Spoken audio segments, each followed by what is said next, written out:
எல்லாரும் நண்பனும் இல்லை, எல்லாரும் எதிரியும் இல்லை. இந்த நாட்டில் எவ்வளோக்கு நல்ல பழக்க வழக்கம் இல்லாத ஒருத்தரோட பழக்க வழக்கமே இல்லாமல் தனியாக இருக்கிறீங்களோ அவ்வளோக்கு நல்லது. அஸ்ஸலாமு அலைக்கும் வரஹ்மத்துல்லாஹி வபரகாத்துஹு. அன்பாத அனைத்து உறவுகளுக்கும் இனிய மாலை வணக்கம்.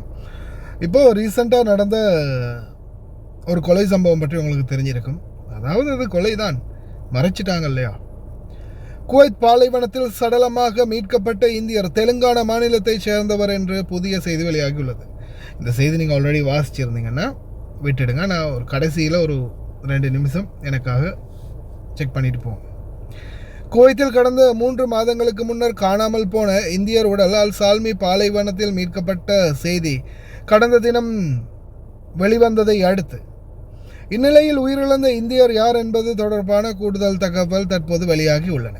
பாலைவனத்தில் புதைக்கப்பட்ட இந்திய இளைஞர் தெலுங்கானா மாநிலம் நிஜாமாபாத் மாவட்ட டிச்மல்லி மண்டலம் கோரட்பள்ளி தாண்டாவை சேர்ந்த கைலாஷ் வயது 29 என அடையாளம் காணப்பட்டுள்ளார். இவர் வேலைக்காக குவைத் வந்து அல் சால்மியில் மெக்கானிக்கல் இன்ஜினியராக பணிபுரிந்து வந்திருக்கின்றார். குவைத் காவல்துறையின் தகவலின்படி அதே பகுதியில் தங்கியிருந்த தந்தை மற்றும் மகன் ஆகிய இருவருடன் அவருக்கு அண்மையில் அறிமுகம் ஏற்பட்டுள்ளது. இந்த ஆண்டு மார்ச் 19 அன்று பழுதடைந்த எஸ்கவேட்டர் இயந்திரத்தை சரி செய்வதற்காக அந்த இருவரும் கைலாசை பாலைவன பகுதிக்கு அழைத்து சென்றுள்ளனர். பழுது பார்க்கும் பணியின் போது ஏற்பட்ட விபத்தில் அவர் உயிரிழந்ததாக கருதப்படுகிறது. குவைத்தில் உள்ள கடுமையான சட்ட நடவடிக்கைகளுக்கு அஞ்சி குற்றவாளியாக அடையாளம் காணப்பட்ட தந்தை மற்றும் மகன் இருவரும் சேர்ந்து அவரது உடலை சால்மி பாலைவன பகுதியில் புதைத்துவிட்டு அங்கிருந்து தப்பிச் சென்று விட்டனர். கைலாஷின் திடீர் மாயமானதை தொடர்ந்து குவைத்தில் இருந்து அவரது உறவினர்கள் அவர் காணவில்லை என காவல் நிலையத்தில் புகார் அளித்துள்ளனர். இருப்பினும் அந்த சமயத்தில் குவைத்தில் நிலவிய பதட்டமான சூழல் விசாரணை தாமதமானது. சமீபத்தில் சிசிடிவி காட்சிகள் மற்றும் பல முக்கிய விடயங்களை துப்பு துளக்கிய போதுதான் இது சம்பந்தமாக விஷயம் வெளியே வந்திருக்குது. அதே மாதிரி நான் உங்களுக்கு சொல்லியிருந்தேன் இல்லையா, இந்த தகவலை பற்றின மேலதிக விமர்சனம் என்ன என்றதை நான் உங்களுக்கு சொல்லியிருந்தேன். ஆனால் கைலாஷ் இவர் தான் கைலாஷ். ஓகே, இந்த நபர் தன்னுடைய வேலைத்தளத்தில், அதாவது வேலைத்தளத்தில் வேலை பார்க்கக்கூடிய ஆட்களோடையோ அல்லது அவருடைய சொந்த வேலையாகவோ இல்லை, பர்சனலாக பார்த்திங்கன்னா அந்த நபர்கள் கூப்பிட்டதுக்காக தெரிஞ்சவங்க அறிமுகமாயினவங்கன்றதால அவங்களோட போயிருக்கிறாரு. அன்பான உறவுகளே, ஒன்றை மட்டும் நல்லா புரிஞ்சுக்கோங்க. இந்த நாடுகளில் பழக்க வழக்கம்ன்றது குறைச்சிக்கோங்க, அவ்வளவுதான். இப்போது யாரும் கோவிக்காதீங்க. நிறைய பேர் என்னை இன்வைட் பண்ணியிருக்கிறீங்க. பிரதர் சிட்டிக்கு வாங்க நம்ம ரூமுக்கு வாங்கலை, அங்கே வாங்கலை, இங்கே வாங்கலை, சாப்பிடலாம், பேசலாம், கதைக்கலாம், சும்மா சந்திக்கலாம், வாங்கலை, சிட்டிக்கு வாங்கலை. எங்கே நீங்கள் லீவுக்கு கூட வாரிங்க மாட்டேங்கிறீங்க, எங்கேயுமே போக மாட்டேங்கிறீங்க. நான் அதாவது எங்களுடைய மாமாவுடைய வீட்டுக்கு நான் அவங்களோட சகோதரிகளோட வீடு இல்லை தெரிஞ்சவங்க ஃப்ரெண்டு வீடு எங்கேயாவது போனாலும் டிரைவர் ரூம் வரைக்கும் போய் உட்காருங்கன்னு அந்த வீட்டுக்காரங்க சொல்லுவாங்க. இல்லை வேணாம் அப்படின்னு நான் வண்டியிலே உட்காந்துருவேன். ஒன்று காரணம் இருக்குது, உங்களுக்கே தெரியும். நம்ம இந்த வண்டியை நிப்பாட்டிட்டு நம்மளுடைய வீடியோ அது ரெடி பண்ணிவிட்டு அந்த டைமை நம்ம பயன்படுத்தி கொள்கிறோம். இன்னொன்று, யாருடைய ரூமுக்கும் போகிறதுக்கு எனக்கு விருப்பமே இல்லை. யாருடைய பழக்கமும் நான் வச்சுக்கொள்றதும் இல்லை. என்னுடைய ஏரியாவில் சரௌண்டிங்கில் இருக்கிற எந்த ஒரு டிரைவர் வீட்டுக்கும் நான் போனதும் இல்லை, ரூமுக்கு போனதும் இல்லை. சலாம் அலைக்கும், வலைக்கும் அஸ்ஸலாம். வணக்கம். ஆய்புவான் கோமது ஹொந்தாய், எப்படி இருக்கீங்க? நல்லா இருக்கீங்களா? அதோடைய முடிச்சிடுறது.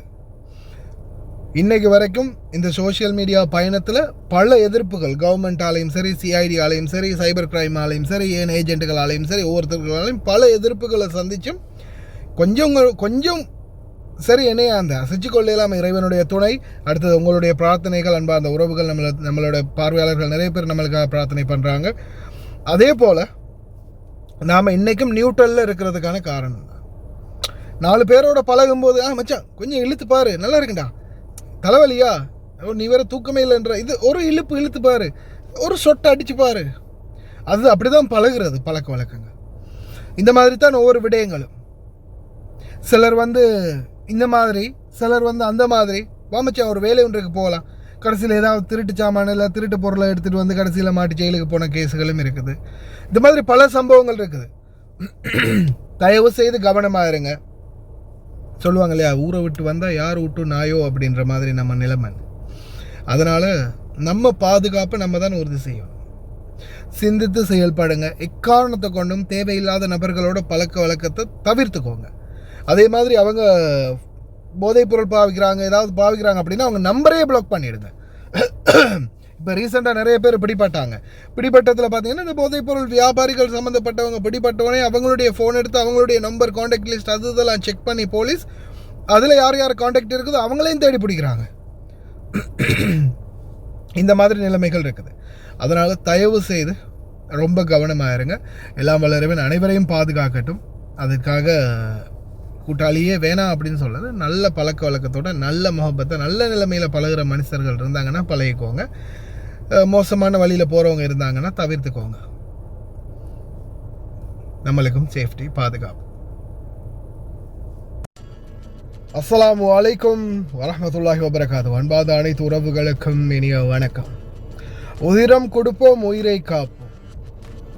குவைத்தில் எதிர்வரும் 17ஆம் திகதி வெள்ளிக்கிழமை குவைத்துடைய ஜாபரியா இரத்த வங்கி ரட்டவீர் வெக்கமுத்துவ குவைட் ஏற்பாடு செய்துள்ள இரத்த தான முகாம் மதியம் 2 மணி முதல் இரவு 7 மணி வரைக்கும் இந்த இரத்த தான முகாம் இருக்குது. ஒரு துளி உதிரத்தால் ஒரு உயிரை காப்பாற்ற முடியும். உங்களுடைய விடுமுறை அந்த வெள்ளிக்கிழமையை நீங்கள் விடுமுறையாக வெளியில் போகிறீங்களா இருந்தால் உங்களுடைய அந்த நாளை இந்த ஒரு இரத்த தானத்துக்காக ஒரு சிறு நேரம் பயன்படுத்திக்கோங்க. நிச்சயமாக இறைவனுடைய அருளும் ஆசீர்வாதமும் கிடைக்கட்டும். அதே போல் உங்களுக்கான ஒரு சான்றிதழும் கிடைக்கும். நிச்சயமாக கலந்து கொள்ளுங்கள். 17ஆம் திகதி வெள்ளிக்கிழமை மதியம் 2 மணி முதல் 7 மணி வரைக்கும் குவைட் இரத்த தான முகாம் ஜாபரியா.